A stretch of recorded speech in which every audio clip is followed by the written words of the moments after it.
The Parker Family and the Wells Family Combined. Episode 4. Act 1. The Great Heavenly Feast. The triumphant echoes of D.A. Wells' stadium-shaking concert still lingered in the crisp celestial air as the massive crowd migrated from the Great Pearl Amphitheater toward the Emerald Terraces. Here, a magnificent open-air luncheon had been prepared to celebrate the successful ministry. Long tables carved from solid, glowing mother-of-pearl stretched across the manicured lawns, absolutely groaning under the weight of an endless heavenly feast. There were towering platters of perfect fruit that never spoiled, crystal decanters filled with sweet glowing nectar, and basket after basket of warm, freshly baked manna bread that tasted like honey and cream. Millions of angels drifted through the terraces in a state of absolute peace and happiness. Halos flickered playfully as friends embraced, and the soft, rhythmic rustling of pure white wings filled the air like a gentle breeze.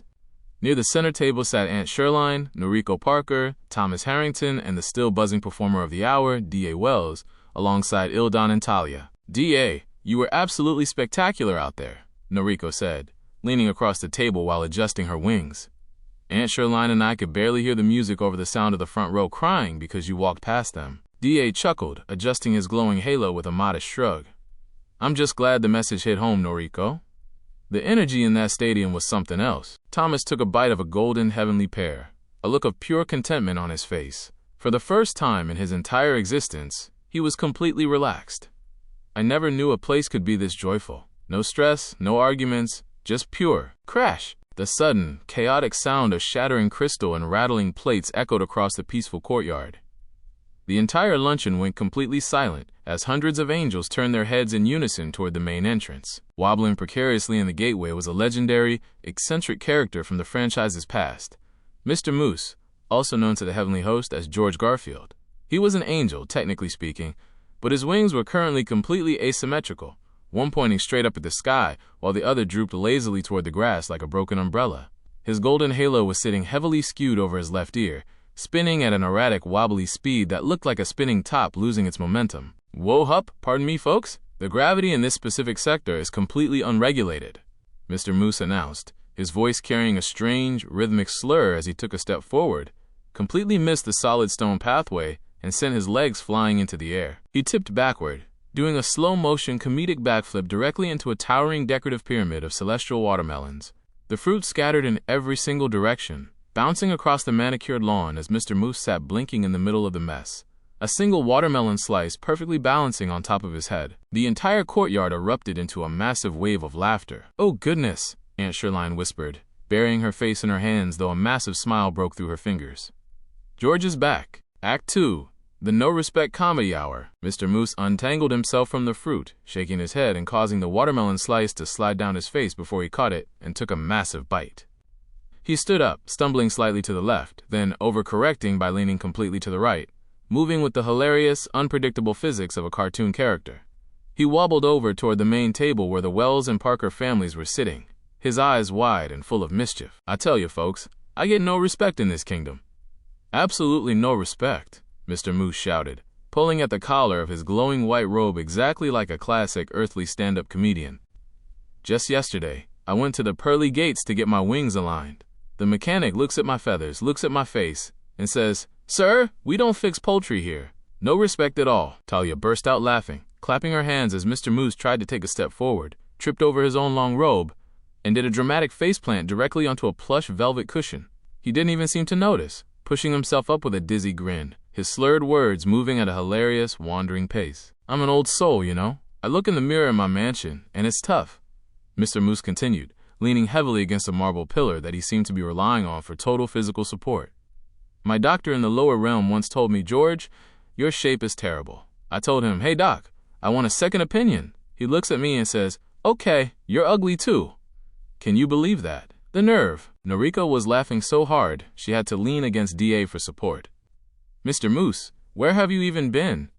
We haven't seen you since the early chapters." Mr. Moose blinked heavily, his wobbly halo slipping down around his neck like a glowing collar before he casually tossed it back into the air, catching it perfectly on his ear. "Where have I been? I've been trying to find a hobby. I took up celestial gardening last week. I planted some seeds, gave them some light, and nothing grew. I called the Department of Agriculture, and the angel on the phone says, 'George, did you remember to take them out of the plastic bag? I tell you, my mind is like a steel trap. Everything rusts. He tried to take a bow, but his balance completely failed him again. He tilted forward, grabbed the edge of a long tablecloth to stabilize himself, and inadvertently pulled the entire linen sheet toward him. A dozen silver bowls of pudding slid down the table in a perfect, synchronized line, landing squarely in a neat pile right at his feet. Mr. Moose looked down at the pudding, looked up at the shocked crowd, and casually slid his foot into one of the bowls like it was a comfortable slipper. "Well, look at that," he muttered, slurring the words beautifully. "A custom fit. My style is finally catching up to my personality." Act 3, the stand-up finale. Thomas Harrington was practically rolling on the grass, his angelic wings shaking with pure, unadulterated amusement. He had spent months feeling the heavy, serious weight of his earthly failures, but watching this completely unbothered, wobbly comedian destroy the elegance of a heavenly luncheon was the best medicine his spirit could have asked for. "He is unbelievable," Thomas gasped, wiping a tear of laughter from his eye. "Does he always move like that?" "Every single time he shows up," D.A. laughed, shaking his head. "He's a walking comedy routine." Mr. Moose, now wearing a pudding bowl on his foot and a wobbly halo on his ear, stumbled up onto the main stage where the musicians had been playing. He grabbed the polished silver microphone, his body swaying gently back and forth like a tree in a heavy wind, completely under the influence of his own bizarre, energetic vibe. "Look at this crowd. Beautiful people, holy people." Mr. Moose chuckled, his voice dropping into a classic rapid-fire delivery. "I see D.A. Wells over there. Great singer, handsome kid. When he was born, the doctor took one look at his face and slapped his parents. Me? When I was born, the doctor took one look at me, turned to my mother and said, 'Congratulations, it's a gargoyle.' I told my wife down on Earth that I wanted to go somewhere for our anniversary, where I'd never been before.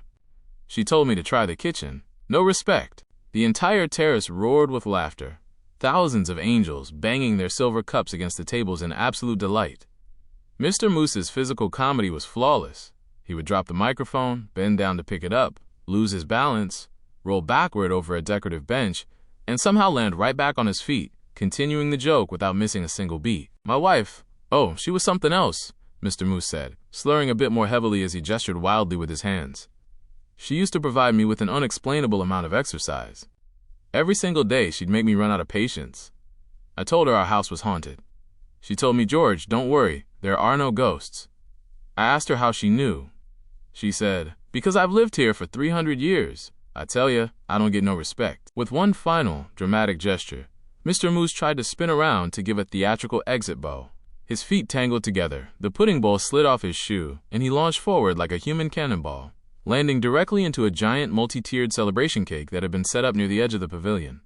White frosting exploded in a spectacular wave, coating his entire body from head to toe until he looked like a snowy sculpture. The luncheon erupted into the loudest cheer of the afternoon. Mr. Moose slowly poked his head out from the top layer of the ruined cake, blinked the frosting away from his eyes, and wiped a bit of sugar off his cheek. "Hey," he yelled out to the crowd, offering a giant messy grin.